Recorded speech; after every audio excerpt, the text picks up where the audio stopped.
নমস্কার বন্ধুরা, তোমাদের সবাইকে আরও একবার অনেক ভালোবাসা আর অনেক স্বাগত জানিয়ে আজকের পর্ব শুরু করছি। আজকে পড়ব আশাপূর্ণা দেবীর লেখা সুবর্ণলতা গল্পের 18তম পর্ব। গল্প পাঠে আমি রত্না।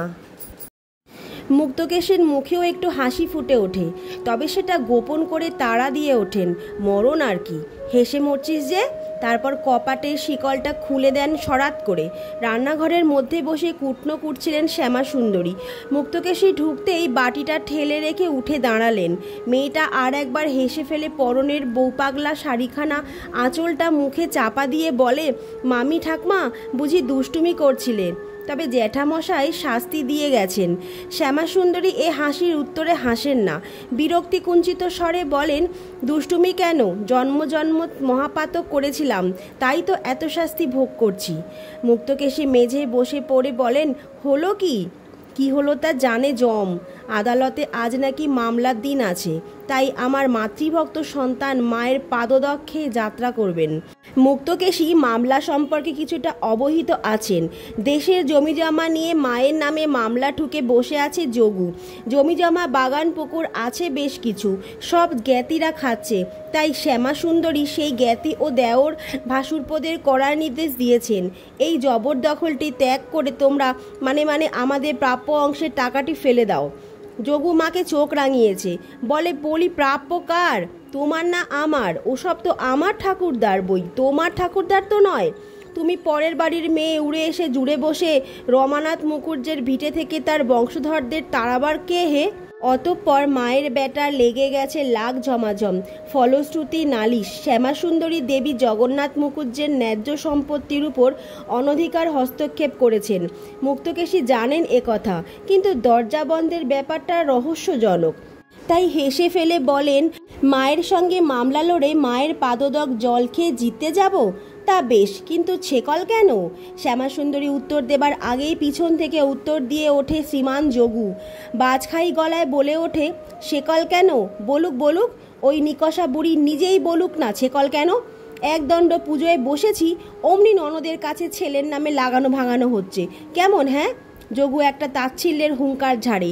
পরনে ফর্সা হলদেটে রঙের একখানা খাটো বহরের কেটো ধুতি, লোমশ বুকের উপর এক ছড়া রুদ্রাক্ষের মালা, কপালে রক্তচন্দনের ফোঁটা। পিসির গলার সাড়া পেয়ে নিঃশব্দে এসেছে দোতলা থেকে। শ্যামাসুন্দরী মুখ বাঁকিয়ে বলেন, ওই শোনো ঠাকুরজি, নদের চাঁদ ভাইপোর বাকি শোনো। তোর নামে লোকের কাছে লাগাতে বসবো? এত সস্তা জীব আমার নয় রে লক্ষ্মী ছাড়া। শুনে যাও পিসি, শুনে যাও। যোগু দরাজ গলায় বলে, দেখো পেটে পেটে কি শয়তানি প্যাঁচ হবে না। দাদামশাইটি আমার কেমন ঘুঘু ছিলেন, নাম করলে হাঁড়ি ফাটে, তারই কন্যে তো। যেই শুনেছে আজ মামলার দিন, অমনি পা নুকিয়ে বসে আছে। হেতু না পারছে জবরদস্তি করে পাদদক জলটুকু নেই। আমিও বাবা তেমনই বজ্জাত, দিয়েছি দরজায় শেকল তুলে। বেরোতে তো হবে এক সময়, দেখি তখন কেমন করে পা আটকায়। পুজো সেরে এসে ওই চৌকাটে জল ঢেলে ওত পেতে বসে থাকতাম। শেকল খোলা পেয়ে যেমন না বেরোবে, পড়বে তো পা জলের ওপর, সেই জল চেটে মেরে দেবো। নিজের বুদ্ধি গরিমার হাঁ হাঁ করে হেসে ওঠে যোগু। শ্যামাসুন্দরী তেলে বেগুনে জ্বলে ওঠেন, ওরে আমার মাতৃভক্ত পুত্তুর রে, 24 ঘন্টা মাকে পাশ পেরে কাটছেন, মায়ের নামে মামলা ঠুকে রেখেছেন, আবার ঢং করে আসেন চরণামেত্তর খেতে, জুতো মেরে গরু দান। সমর্থনের আশায় ননদের দিকে তাকান শ্যামা। মুক্তকেশী কিন্তু ভাতৃবধূর কথায় সমর্থন করেন না, অসন্তুষ্টভাবে বলেন, তা বললে কি হবে বউ? এ তোমার অন্যায্য কথা। তুমি যদি স্বামীর মরণকালে তার কানে বিষ্মন্তর ঝেড়ে পেটের বেটাকে বঞ্চিত করে যথাসর্বস্ব নিজের নামে লিখিয়ে নিয়ে থাকো, ও কেন হকের ধন ছাড়বে? এ হলো ন্যায্য দাবির কথা, তা বলে ছেলের তুমি মাতৃভক্তির সুর পাবে না? শ্যামাসুন্দরী যদিও বড় ননদকে যথেষ্ট খাতির করে চলেন, তবুও এতটা অসহ্য সবসময় সইতে পারেন না। গর্জন করে বলেন, অমন মাতৃভক্তির কেতায় আগুন, ও ছেলের মুখদর্শন করলে নরক দর্শনের কাজ মেটে। বলি ঠাকুরজি, সর্বস্ব নিজের নামে লিখিয়ে নেব না তো কি সর্বস্ব ওই বাউন্ডুলে উড়নচণ্ডে অকাল কুষ্মাণ্ড গেজেলটার হাতে তুলে দিয়ে ঘুচিয়ে পুচিয়ে দেব? ওর হাতে পড়লে এই ভিটে এসে দাঁড়াতে পেতে একখানা করে ইট বেচে গাঁজা খেত না, আর ওর সেই গেজেল গুরুর সেবায় লাগাতো না? আবার উদারতা কত, জ্ঞাতিরা লুটে পুটে খাচ্ছে খাক, তাদের ঠাকুরদার সম্পত্তি, নিজের যে তাহলে এরপর মালা হাতে করে ভিক্ষে বেরোতে হবে। শ্যামাসুন্দরী একটু দম নেন। মুক্তকেশী কিন্তু এহেন বিভীষিকার আশঙ্কাতেও দমেন না, জোর গলায় বলেন, তা হতোই, ওর বাপের সম্পত্তি ও ওরা তো আর কারোর বাপের বিষয়ে তো নোক ডোবাতে যেত না। নেশা ভাঙ আবার কোন বেটা ছেলে না করে, তাই বলে হকের দাবি পাবে না? বলো তো পিসি, বলো তো। যোগু বুকের থাবড়া মেরে মিটিমিটি হাসে। শ্যামাসুন্দরী বিরক্ত গলায় বলেন, ভাইপোর শুয়ো হয়ে খুব তো বলছো ঠাকুরজি। বলি, আজ যদি আমি ওর হাতে পড়ি, কাল আমায় আঁচলে পেতে ভিক্ষে করতে হবে না? আমায় কি পেটের আর 5টা সন্তান আছে যে ও না খাওয়াক আর একজন খাওয়াবে? আমি যাই মা বসুন্ধরার মতো সহ্যশীলা, তাই ওকে সহ্য করছি। অন্য মা হলে ওই ছেলের মুখে নুড়ো জেলে দিয়ে চলে যেত। ভাজকে যে ভালোবাসে না মুক্তকেশী তা নয়, সময়ে অসময়ে অনেক করে ভাজ, তবু ঝোল তার কোলে টানেন না। বলেন, নুড়ো তোমার বুদ্ধির মুখেই জ্বালতে হয় বউ। মামলা মোকদ্দমা হলো বাইরের কাজ, বাপ বেটায় হচ্ছে, ভাই ভাইয়ে হচ্ছে, এই তোমার মতন গুণবতী মায়ের সঙ্গে হচ্ছে, তাই বলে মানুষ ধর্মাধর্ম ছাড়বে? মায়ে বেটায় লাঠালাঠি বলে কি তুমি মরলে ও হবিষ্যি গিলবে না, মাথা মুড়োবে না? যোগু এতক্ষণে 2 কোমরে হাত দিয়ে বীরের ভঙ্গিতে নিঃশব্দে দাঁড়িয়েছিল। এবার পরম সন্তোষের সুরে বলে, এই দেখো জ্ঞানবানের কথা, বুঝলে পিসিমা? এই সহজ কথাটুকু আর ওই নিকষা বুড়িকে বুঝিয়ে উঠতে পারলাম না। কথায় বলে স্বর্গাদপি গড়িয়সী, বলে কি না, তুমি জ্ঞানবান বুঝমান, তোমার সঙ্গে কথা কয়ে সুখ আছে। শ্যামাসুন্দরী টিটকেরি দিয়ে ওঠেন, তা সুখ থাকবে না কেন? কোলে ঝোল টানলে সবাই জ্ঞানবান। বলি, তোমার ছেলেরা এরকম হলে কি বলতে ঠাকুরজি? ভাগ্যি গুণে তারা সবাই ভালো, তাই আমার হচ্ছে এক বেন্নর নুনে বিষ। ভাগ্যি গুণে নয় হে, বুদ্ধির গুণে। যোগু রায় দেয়, পিসির ছেলেরা কি আর অমনি ভালো হয়েছে? কথাতেই আছে, যেমন মা তেমন ছা, তা যেমন তুমি তেমন তোমার পুত। জ্ঞান পাপী বলে শ্যামসুন্দরী মুখ বাঁকিয়ে আবার কুটনো কুটতে বসেন। মুক্তকেশীও সঙ্গে সঙ্গে এগিয়ে এসে বলেন, তাও বলি বউ, ছেলে কেন বাউন্ডুলে হবে না? বয়স পার হয়ে গেল ছেলের, তুমি বিয়ে দিলে না। কথাটা সত্যি, বিয়ের বয়স কোন কালে পার হয়ে গেছে যোগুর। মুক্তকেশীর বড় ছেলে সুবোধের থেকেও বড় সে, কিন্তু পাত্র হিসাবে যে সুপাত্র নয় সে কথা বলাই বাহুল্য।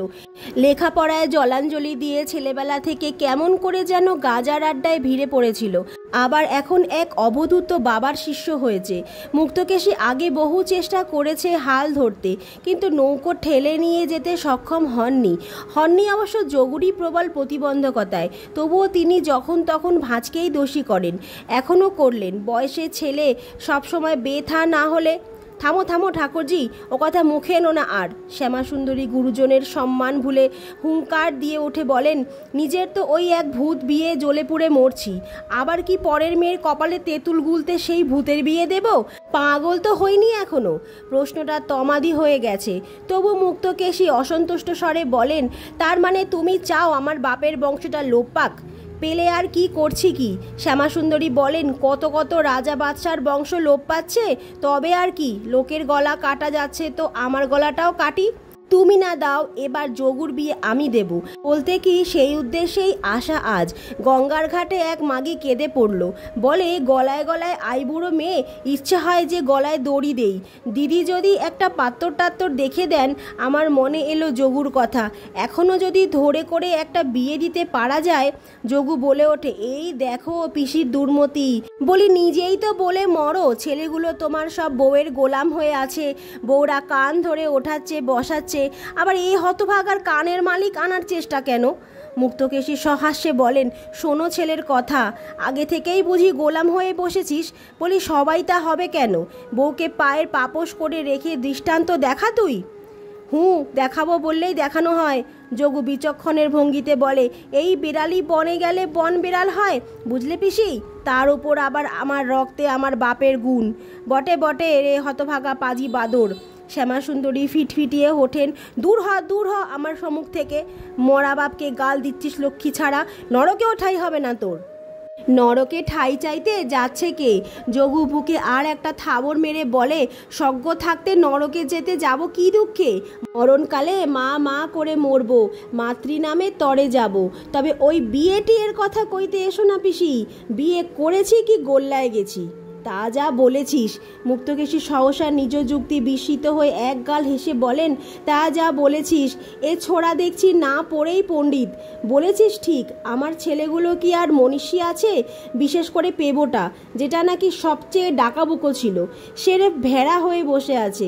বউ দরজাল করলে তেরে একেবারে করে মারতে আসে, আবার কেঁচো হয়ে গুটিয়ে পালায়। লাখবার বলেছি ওই বউ ত্যাগ দিয়ে আর একটা বিয়ে কর, সে সাহস নেই। দিলে একবার বাহাদুরি দেখিয়ে বিদায় করে, ও মা, বউ কিনা তৎক্ষণাৎ বাপের সঙ্গে ফিরে এলো। এবার যোগু একটু গম্ভীর হয়, বলে, এটা পিসি তোমার অন্যায্য কথা হচ্ছে। তোমার মেজ বউকে তুমি অন্যায় নিন্দে করো। সুবোধ আমায় বলেছে, আমার মায়ের হাতে না পড়ে অন্যত্র পড়লে ওই বউয়ের ধন্যি ধন্যি হতো। মুক্তকেশী সহসা যেন আকাশ থেকে হাত পা ভেঙে ধপাস করে পড়েন। সুবোধ বলেছে এই কথা? কেন? হৃদ চরিত্রের মন্দ হয়ে যাচ্ছে না তো হতভাগার? ওই জাহাবাজ ভাদ্যর বউয়ের গুণ দেখেছেন তিনি? ভাদ্যর বউ তাহলে গুণ তুক করেছে? বড় দুঃখে আর রাগ আসে না, রুদ্ধ কণ্ঠে বলেন, বটে, এই কথা বলেছে শুভ? বলে তো, যখন তখন বলে। তা যাই বলো পিসি, তুমিও তো সোজা মায়ের সোজা মেয়ে নও। জানি তো আমার ঠাকমাকে, কি নিধিটি ছিলেন। মুক্তকেশী এবার ভয় খান। কাণ্ডজ্ঞানহীন ছেলেটা কি বলতে কি বলে ঠিক কি। উঠে দাঁড়িয়ে বলেন, দুগ্গা দুগ্গা, গঙ্গা স্নান করে এসে মাতৃনিন্দে শুনছি বসে বসে। চললাম বউ, এই ছুরি চল। ওমা, কোথায় আবার গেলে মুখপুরি? গেছে ওদিকে বোধহয় পেয়ারা পাড়তে। রাক্ষসী যেন পেয়ারার জম, আবার এখন? শ্যামাসুন্দরী আবহাওয়ার হালকা করতে বলেন, তা সে আর কোন মেয়ে ছেলেটা নয়? তা তো নয়। মুক্তকেশী আর একবার তোলা প্রসঙ্গ পেরে নামান।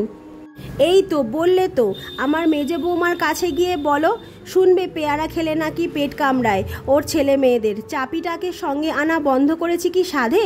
মা দরজাল, মেয়ে তো আমার পায়ের কাদা। ঠাকুমা তোমার সঙ্গে যাব বলে রসাতল। মেম মা বলেন কি না, গঙ্গার ঘাটে বুড়িদের দলে বসে রাজ্যের পাকা পাকা কথা শিখবে আর রাজ্যের ফল পাকড় গিয়ে অসুখ কুড়াবে। তো বন্ধুরা, আজকের পর্বটি এইটুকুই রাখলাম। তোমাদের সঙ্গে দেখা হবে আমার আবার আগামী পর্বে। উচ্চারণে ভুল ত্রুটি হলে তোমরা মানিয়ে গুছিয়ে নিও, কেমন? চলো, দেখা হচ্ছে আগামীকাল, আগামী দিন। ততক্ষণ প্রত্যেকে ভালো থাকো, সুস্থ থাকো আর শুনতে থাকো বাংলা গল্প বাই রত্না। নমস্কার।